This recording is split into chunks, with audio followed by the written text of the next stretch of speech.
TikTok with over 1 million views. Do Cookie Smut. Hi friends, my name is Shauna, aka Cookie Smut. I make videos about baking and crafting. If that sounds fun, you should go ahead and subscribe now. Today I have another rug tufting video for you. I guess technically wall hanging tufting. That's right, today I am going to show you how I make my TikTok famous naughty word wall hangings. I'm going to show you every single step, every single detail, every single material is linked down below. I'm giving it to you all. Ever since that first viral TikTok and a couple other pretty successful TikToks, I've had a lot of interest in these, so I figured I'd just show you how I do it. I get some of that YouTube juice going as well. It's very possible, since I'm going to tell you every single thing about how I do these, that I don't know, someone out there might come and undersell me and steal all my customers and take my whole thing. Honestly, my commissions list right now is like really long. Like I don't even think I'll get through them all. I think it would take me like the next year to get through them all. And also I don't want to be making just word wall hangings all the time. I have a lot of other kinds of tufting projects and other kinds of art projects that I want to do anyway. So like, go ahead, come on over, come and fill these commissions for me. And also you should not undersell me. I already think I've been undercharging. You should charge at least as much as me in order to pay yourself the right amount of money, because they're kind of labor intensive. So I'm not afraid to share all of my secrets. In fact, I don't think that there's anything in particularly groundbreaking about how I make these. There's maybe just a couple like tips and tricks here and there. Honestly, the best like tip or technique that I'm going to show you is actually something that I learned from Sam Made That anyways. But anyways, let's go.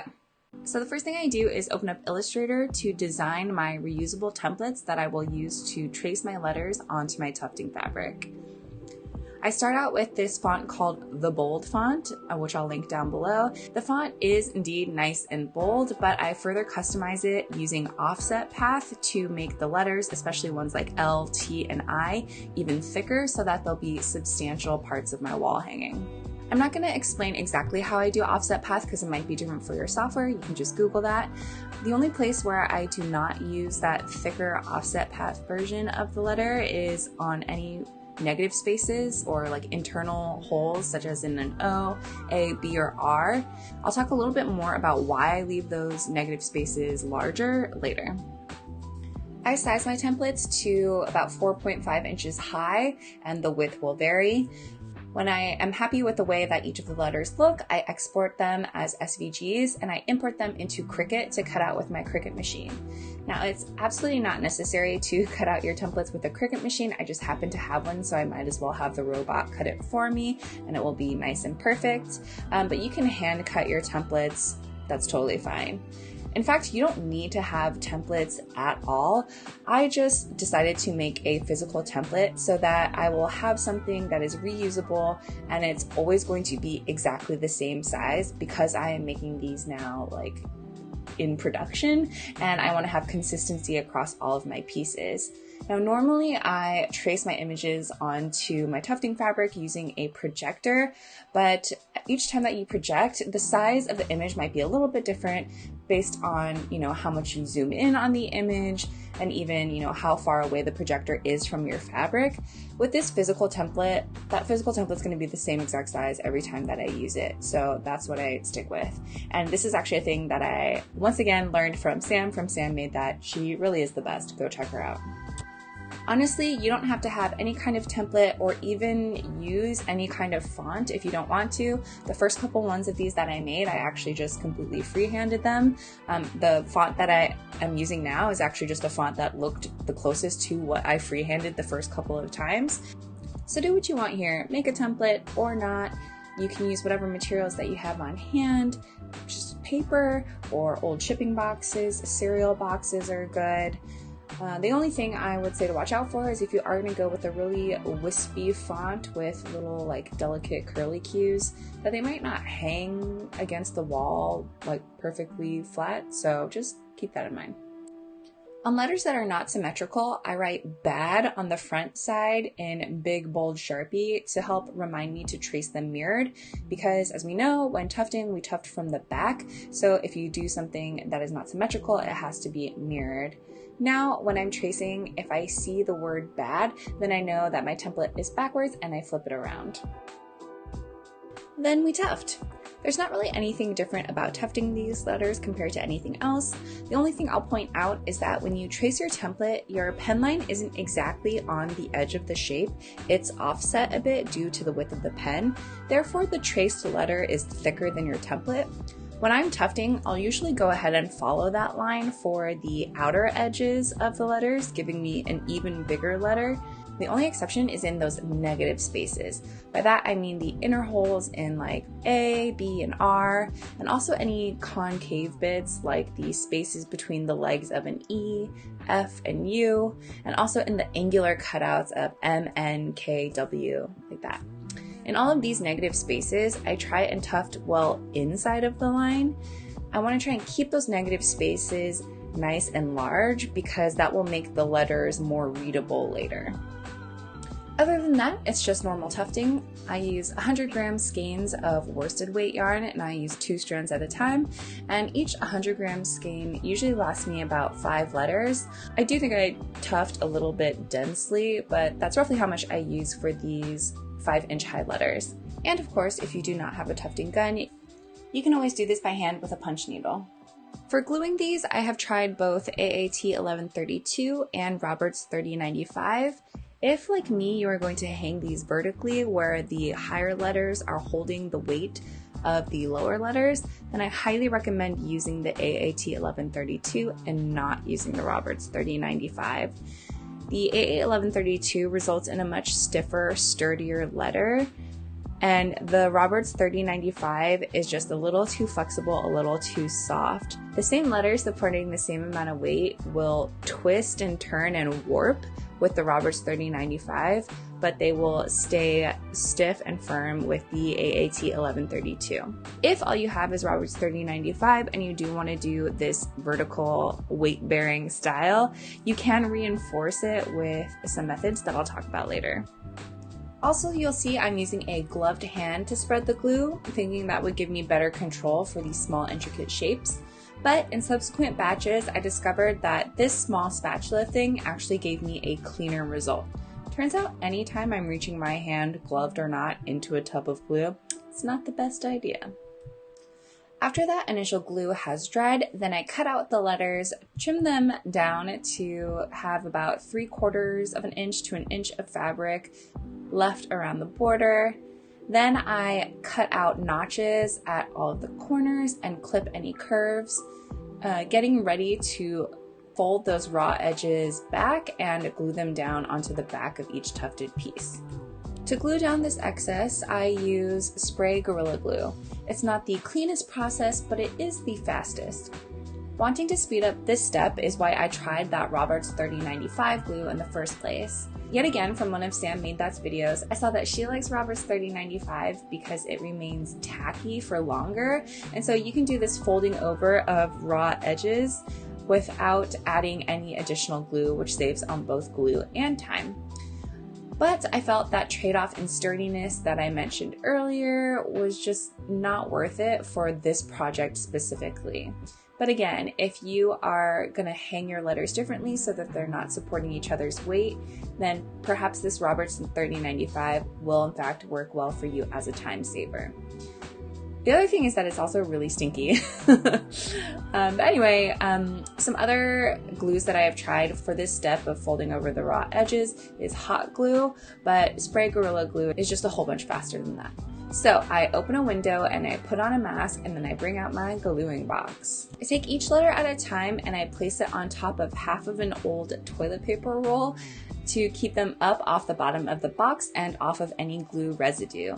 Then I spray the glue, really trying to keep it mostly on the outer edges of the letter. Then I just fold down that excess fabric, and because it's Gorilla Glue, it sticks pretty quickly and it is really stuck on there. To be fully honest with you, I do end up getting a ton of glue on my fingers, and this stuff is pretty serious, but that's just a sacrifice that I am personally willing to make. Alternately, you can just use hot glue, but I also kind of always get hot glue on my fingers too anyway, and again, it's a lot slower. Then it's time to get the mounting hardware on there. I used these small photo hanging rings and hot glue those down along the center line of each letter, one pointing up and one pointing down, except of course for the bottom letter in your chain, which only gets a top hanger. This use of photo hanging rings hot glued in between the tufted part and the final backing layer of felt is yet again another technique that I got from Sam Made That. Thank you so much, Sam. This is also when I consider the letters in the word that I'm making. If there is a thinner or weaker letter higher up in the word, like an L, a T, an I, or a C, which is like an open circle, so it's always a little bit weaker for that reason. If one of those letters has, say, like 4 or more letters following it, I'll reinforce it with a popsicle stick, hot glue down the center of the letter, or in the case of the C, as close to the center as possible. This reinforcement was way more necessary for pieces that I did with that Roberts glue again. Then it's time to add the final backing felt.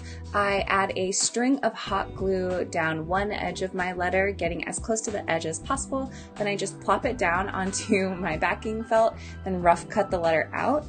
Then with the letter face down, I fold the backing felt back so that the crease is right in the middle of those two picture hangers. And right at the base of each of the hanging rings, the moving hanging rings, I cut a slit so that that ring can pop out of the backing felt and be exposed outside of the felt while the rest of the body of the hanger stays sandwiched in between those two layers nice and secure. Again, thank you, Sam, for teaching me this.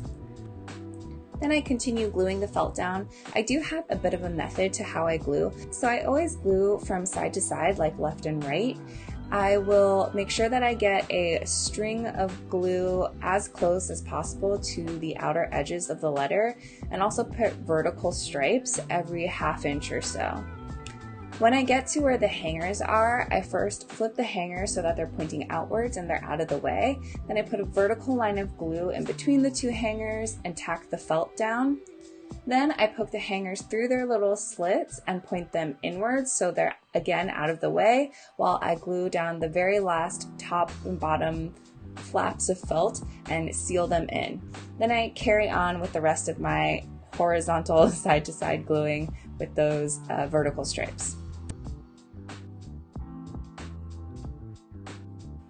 And here's that process one more time for you close up.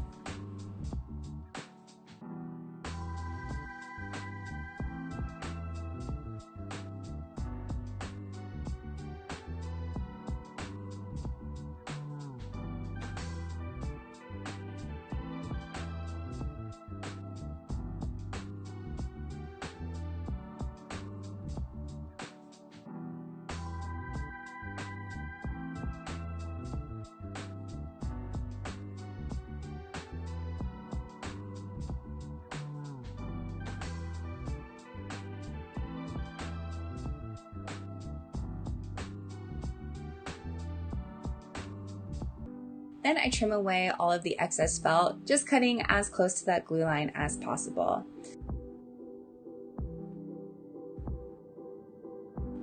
And don't forget to cut out any of those internal holes and negative spaces. The only letter where I do not put the hangers down the middle of the letter is on a word final U. Placing it at the center on that bottom bit puts it so low that the U becomes top heavy and just keeps like flipping and flopping over. So whenever a U comes at the very end of one of these wall hangings, I will put 2 hangers on the top on each of the little legs, and I will match the placement of those hangers with 2 on the letter right above it. Then it's time to trim, aka TikTok's favorite part. I guess a lot of people find it very satisfying to watch. I only have a cut pile machine for now, and this trimming section is geared towards cut pile machine tufting. But first, I level off the front of each letter. I personally don't trim too much off the top of any of my pieces. It is a rug, and I think it should remain fluffy, but you know, you do you. Then I flip over my letter, and I just take a look at how much of the tufts are jutting out from the sides. If there are any huge sticky out parts, I'll trim those down with my clippers held vertically, just to have like an even border of tufts around the edge of my letter. Also, while it's flipped over, I will trim up any of those negative spaces. Again, this is to help the letter's readability. Then I flip my letter back over and I do my beveled edges. I usually hold my trimmers around 45 degrees and I just go around all of the edges of the letters, especially taking care to carve out around those negative spaces. I get a ton of questions about these trimmers and I've linked them down below. I think they are great for small amounts of surface leveling on smaller pieces, and they are certainly fantastic for small details like beveling, shaping, and carving. But if you are looking for something to trim and level a really huge piece, these might get kind of tedious. You might want to look at those sheep shearers. Some people comment that they love the fluffiness of the letters before trimming, but I think without this beveling step, it would be really hard to read the letters, at least letters of this size. For example, on my S's, when I tuft it, glue it, and cut it out, it's actually all connected, kind of like a number 8 instead of an open S. Beveling it with these trimmers is the only way that it becomes an S instead of like a super floofy number 8. As great as these clippers are, they still don't leave super sharp edges, especially at corners, so I come in and clean up and do my final trim with my fabric scissors. Then the letters are done. It's just time to chain them together. I use this chunky curb chain for crafting as my string between the letters, and I connect the curb chain to the letters using 10mm jump rings. To get the right lengths of chain, I flip all my letters over, laying them down so they're just touching the bottom of one letter to the top of the next. Then I just measure out the chain from hanger to hanger and snip it using these heavy-duty chain cutters that I have. Even though I measured out that chain with the letters touching, when I add in those jump ring connectors, that's going to add some more length. I know that when I measure it out this way and add in the jump rings, I like that look of exactly how much space there is between letters, but obviously you can add more or less chain in between the letters to suit the look that you like. After connecting everything up with my pliers, then I finish everything off with a vacuum and/or a lint roll, and it's done. All right, there you go. That is how I make my TikTok famous naughty word wall hangings from beginning to end. I actually don't have any to like show you right now because I've just been shipping them out as soon as I'm done with them. I only have this one, which is not made in the exact same way. It's a little bit smaller and it was hand punch needled. And I'll just put a bunch of pictures and videos of previous ones that I made. Yeah, I tried to be as detailed as possible. All of the materials are linked down below. The only thing that isn't going to be there are the templates that I use themselves. And honestly, it's only because I'm kind of lazy and I don't want to upload that many files. And I haven't even finished all of the alphabet. There's some letters that haven't been requested of me on customs yet. If you really want the letters, I don't know, comment down below. Maybe I'll make it like $1 to download the files or something. But the font that I've been using is called the Bold font. And as I said, I've customized it a bit, but it's 100% free font. If I have missed anything, which I'm sure I have, I'm sure there's still questions, do leave them down below. I'm pretty good about answering comments and questions. And yeah, get out there, make some word wall hangings. Yeah, thank you so much for watching. If you found this video helpful at all, please consider subscribing, and I will see y'all next time. Hey friends, thanks for watching. Do all the things, and see you next time.